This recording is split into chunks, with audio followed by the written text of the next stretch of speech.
नमस्कार दोस्तों। आज का हमारा पहला प्रश्न है, ए किसी कार्य का 2/5 भाग 12 दिन में समाप्त कर सकता है, जबकि बी इसी कार्य का 3/4 भाग 15 दिन में समाप्त कर सकता है। तो दोनों मिलकर इस कार्य को कितने दिन में समाप्त करेंगे। ठीक है, तो देखें यहाँ पर ए 2/5 भाग 12 दिन में समाप्त करता है और बी 3/4 भाग 15 दिन में समाप्त करता है। दोनों मिलकर कितने दिन में करेंगे, तो पहले हमको ये निकालना पड़ेगा कि ए इस पूरे कार्य को कितने दिन में करेगा। तो यहाँ पर ए 12 दिन में कितना करता है, 2/5 भाग पूरा कार्य, तो 2/5 के साथ पलट के गुणा कर देंगे। ठीक है, तो 12 में 5/2 गुणा करेंगे, 6 आता है, और 6 5 30 यानी कि 30 दिन में, यानी ए अकेला यदि उस कार्य को करता है तो 30 दिन में कर देगा। ठीक है, इसी प्रकार बी का देखें तो बी क्या है, 3/4 भाग 15 दिन में करता है, इसलिए बी 15 दिन में 3/4 भाग करता है, तो पूरा कार्य 4/3 का इसमें गुणा कर देंगे। ठीक है, यानी क्या आता है, 3 5 15, 5 4 20, यानी 20 आता है। ठीक है, यानी ए अकेला करता है तो पूरे कार्य को 30 दिन में कर देगा, बी अकेला करता है तो पूरे कार्य को 20 दिन में कर देगा। और उसने बोल रखा है दोनों मिलकर कितने दिन में करेंगे, तो इसके लिए डायरेक्ट फॉर्मूला हमने बताया था लास्ट वीडियो में। तो यहाँ पर क्या करेंगे, ऊपर दोनों का गुणा कर देंगे। ठीक है, 30 गुणा 20, और नीचे दोनों का प्लस कर देंगे, 30 प्लस 20। ठीक है, डायरेक्ट आ जाता है। ठीक है, इसमें अपन को बेसिक जाने की जरूरत नहीं है। यहाँ पर 5 से काटेंगे 6, यानी 6 दूनी 12, यानी ए और बी मिलकर उस पूरे कार्य को मात्र 12 दिन में समाप्त कर देंगे। ठीक है,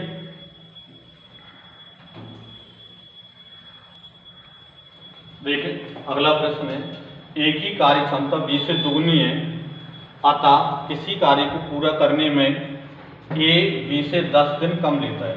दोनों मिलकर इस कार्य को कितने दिन में समाप्त करेंगे। ठीक है, तो इसमें भी देखें यहाँ पर ए की कार्य क्षमता बी से दुगनी है, और जबकि यहाँ पर क्या है, किसी की क्या है, कार्य क्षमता है जितनी अधिक होती है उसका क्या है, कार्य करने में समय उतना ही कम होता है। कार्य क्षमता दुगनी है, इसका मतलब ये है उससे क्या है, समय आधा लगेगा। कार्य क्षमता यदि 3 गुनी होती तो समय 1/3 लगता। कार्य क्षमता 4 गुनी होती तो समय क्या लगता है, 1/4 लगता। जितनी ज़्यादा कार्य क्षमता होती है समय उतना ही कम लगता है। इसका मतलब ये हुआ कि ए की कार्य क्षमता बी से दुगनी है, तो इसका मतलब ये है कि ए का जो समय है बी से आधा है, यानी बी जितना समय लेगा उससे आधा समय किसका लगेगा, ए का लगेगा। अब उसने बोला है कि अतः किसी कार्य को पूरा करने में ए बी से 10 दिन कम लेता है, तो 10 दिन कम ले रहा है, जो कि यहाँ पर बी का कैसा बनेगा, आधा बनेगा, क्योंकि ए की क्षमता बी से दुगनी, मतलब ए का समय तो आधा है, और आधा समय कितना बना यहाँ पर, 10 दिन, मतलब जो कम हुआ वो कितना, 10 दिन कम हुआ। तो यहाँ पर क्या है, इसका मतलब ये है कि ए और बी, तो बी उस कार्य को पूरा करने में 10 दिन लेता है, और ए उसी कार्य को पूरा करने में, सॉरी, ए उस काम को करने में 10 दिन लेता है, बी उस काम करने में 20 दिन लेता है। क्योंकि यहाँ पर क्या है, बी का आधा 10 है, मतलब बी का पूरा समय कितना, 20 दिन है, तो ए का समय आधा, मतलब कि 10 दिन हो जाएगा। अब चूंकि दोनों मिलकर कितने दिन में करेंगे, तो दोनों मिलकर, तो इसके लिए तो हम डायरेक्ट कर सकते हैं, यहाँ पर किसी प्रकार की अंदर जाने की जरूरत नहीं है। यहाँ पर ऊपर दोनों का गुणा मतलब 10 × 20, और नीचे दोनों का प्लस मतलब 10 प्लस 30 हो जाएगा। ठीक है, तो 0 यानी कितना आता है, 6 सही 2/3, यानी दोनों मिलकर उस पूरे कार्य को मात्र 6 सही 2/3 दिन में उस कार्य को पूरा कर देंगे यहाँ पर। ठीक है, यही हमारा क्या होगा, आंसर उसमें हो गया उसमें। ठीक है, इसको क्या है, स्क्रीनशॉट जरूर लेते चले अपन को, जैसे बाद में देखने के लिए इसको हो जाएगा। देखें अगला हमारा क्वेश्चन है, ए अकेला एक कार्य को 20 दिन में समाप्त कर सकता है, जबकि बी अकेला इस कार्य को 25 दिन में कर सकता है। ए 20 दिन में कर सकता है, बी 25 दिन में कर सकता है। दोनों मिलकर क्या करते हैं, 5 दिन काम करते हैं, और 5 दिन बाद क्या होता है, बी काम छोड़कर चला जाता है। तो शेष जो कार्य ए कितने दिन में करेगा, जो हमसे यहाँ पर पूछा है। ठीक है, तो जैसे ए क्या करता है, 20 दिन में कर सकता है, बी इसी कार्य को 25 दिन में कर सकता है। ठीक है, तो सबसे पहले हम क्या करते हैं, जो भी समय दिया होता है उसका एलसीएम लेकर कार्य बनाते हैं, यानी 20 और 25 का एलसीएम लेंगे तो कितना आता है यहाँ पर, 100। तो हमने यहाँ पर यही मान लिया कि टोटल कार्य कितना है, 100, ये मान लेते हैं अपन यहाँ पर, और टोटल कार्य 100 है। तो इसका मतलब ये है कि ए जो है 20 दिन में 100 कार्य करता है, और ए 20 दिन में यदि 100 कार्य कर रहा है तो इसका मतलब एक दिन में कितना कार्य किया, 20/500 यानी 5 कार्य इसने किया। इसी प्रकार बी 25 दिन में 100 कार्य करता है, तो उसका मतलब एक दिन में कितना कार्य किए इसमें 25 चौकों से यानी 4 कार्य किया।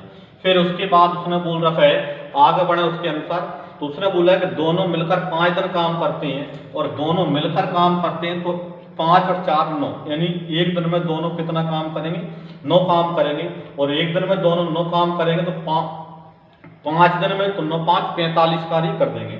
ठीक है, फिर इसके बाद 5 दिन बाद बी काम छोड़कर चला जाता है, तो शेष कार्य, तो अब यहाँ पर यदि हम देखें तो 5 दिन बाद बी ने काम छोड़ा, जब तक है 9 5 45 कार्य हुआ, तो शेष कार्य बचा कितना यहाँ पर 55 बचा, क्योंकि 100 में से 45 माइनस करें तो 55 कार्य और बचा, और बी काम छोड़कर चला जाता है, तो शेष कार्य को कौन से करवा रहा है ए से, और ए एक दिन में 5 कार्य करता है, तो शेष कार्य 55, तो 55 कार्य करने के लिए ए को कितना समय और लगेगा, तो 11 5 55 या 11 दिन उसको और लग जाएगा। ठीक है, 5 का भाग 11 में 5 का भाग 55 में देंगे तो 11 आ जाएगा, मतलब कि यहाँ पर 11 दिन उसको और लगेंगे। ठीक है, यही हमारा क्या हुआ आंसर हुआ।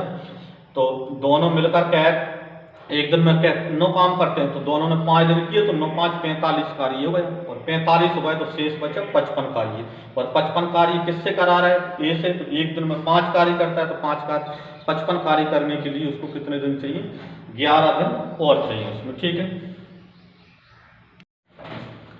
देखिए अगला क्वेश्चन है, किसी कार्य के 7/10 भाग को ए 15 दिन में पूरा करता है, उसके पश्चात वह बी की सहायता से शेष कार्य को 4 दिन में पूरा करता है, पूरे कार्य को ए और बी मिलकर कितने दिन में करेंगे। ठीक है, इसमें सीधा सा दिया है 7/10 भाग ए 15 दिन में करता है, उसके पश्चात जो शेष कार्य बचता है उसको बी ए और बी दोनों 4 दिन में करते हैं, तो ए और बी पूरे कार्य कितने दिन में करेंगे जी हमसे पूछा। ठीक है, तो 7/10 भाग ए 15 दिन में करता है, तो इसका मतलब ये है कि शेष कार्य यदि हम देखें तो शेष कार्य कितना बचा यहाँ पर 3/10, जबकि शेष निकालना होता है 7 और 10 का अंतर मतलब 3/10 का वो शेष कार्य हुआ, तो शेष कार्य 3/10 किसने किया ए और बी ने, कितने दिन में किया 4 दिन में, तो ए और बी 4 दिन में यदि यहाँ पर 3/4 कार्य 10 कार्य करते हैं, तो पूरा कार्य तो 3/10 का पलटे गुणा कर दें, यानी कितना हो जाएगा 10 चौको 40/3, यानी कितना हो जाएगा 13 सही 1/3 दिन में, यानी ए और बी मिलकर यदि पूरा कार्य करते हैं तो 13 सही 1/3 दिन में पूरा कार्य वह समाप्त कर देंगे। ठीक है, देखिए ए बी तथा सी एक कार्य को क्रमशः 20 दिन 30 दिन तथा 60 दिन में समाप्त कर सकते हैं। यदि ए लगातार कार्य करे और हर तीसरे दिन बी तथा सी भी ए के साथ काम करें तो कार्य कितने दिन में समाप्त हो जाएगा जेम से पूछा है। ठीक है, तो ए क्या है 20 दिन में कर सकता है, बी 30 दिन में कर सकता है और सी 60 दिन में करता है। तो पहले हम क्या करते हैं 20 30 और 60 के एलसीएम लेते हैं, और 20 30 60 के एलसीएम कितना आता है 60 आता है, तो हमने मान लिया कि टोटल कार्य कितने हैं 60 है। ठीक है, अब टोटल कार्य 60 है, तो ए क्या है 60 कार्य 20 दिन में करता है, तो एक दिन में कितना कर रहा है यहाँ पर 3 कार्य कर रहा है। ठीक है, बी जो है यहाँ पर क्या है दूसरा बी 60 कार्य 30 दिन में करता है, तो उसका मतलब एक दिन में बी कितना काम कर रहा है 2 काम कर रहा है। इसी प्रकार सी 60 दिन में 60 कार्य कर रहा है, तो उसका मतलब सी एक दिन में 1 कार्य कर रहा है। ठीक है, फिर उसके बाद उसने बोल रखा है कि यदि ए लगातार कार्य करे तथा हर तीसरे दिन बी और सी भी ए के साथ काम करें। अब ए तो क्या लगातार काम कर रहा है, मतलब पहले दिन ए ने काम किया, दूसरे दिन ए ने काम किया, और तीसरे दिन बी और सी दोनों ने क्या है ए के साथ काम किया। ठीक है, मतलब तीसरे दिन ए बी सी ने काम किया, पहले दिन ए ने काम किया, दूसरे दिन ए ने काम किया, और तीसरे दिन बी और तथा सी भी ए के साथ काम करते हैं। तो बी और सी कर रहे हैं, साथ में ए भी कर रहा है, तो 3 दिन का कार्य हुआ, पहले दिन का, दूसरे दिन का, तीसरे दिन का, और 3 दिन में कितना कार्य हुआ यहाँ पर, तो ए से 3 दिन में एक दिन में 3 बार आ गए, और एक बार बी और एक बार सी, तो एक दिन में 3 करता है, 3 3 9 का हुआ, 2 11 और 1 12, यानी कितना कार्य हुआ यहाँ पर 12 कार्य हुआ, और 12 कार्य जो है वो कितने दिन में हुए 3 दिन में। अब 3 दिन में हो गए, फिर दोबारा कोई राउंड लगेगा, मतलब टर्न चलेगा, तो एक जो टर्न है वो कितने दिन का है 3 दिन का है, और एक टर्न में कितने कार्य हो जाता है 12 कार्य हो जाता है। तो इस 60 कार्य को करने के लिए पहले तो हम जो देखें कितने टर्न लगे, क्योंकि एक टर्न में एक बारी में 12 कार्य होता है, और एक बारी 3 दिन की है, तो 12 5 60 यानी 5 इस प्रकार टर्न लगेंगे। और एक टर्न चूंकि 3 दिन का है तो 5 तिया 15 दिन उसको लग जाएंगे, मतलब कि वह पूरा कार्य कितने दिन में हो जाएगा, 15 दिन में समाप्त हो जाएगा।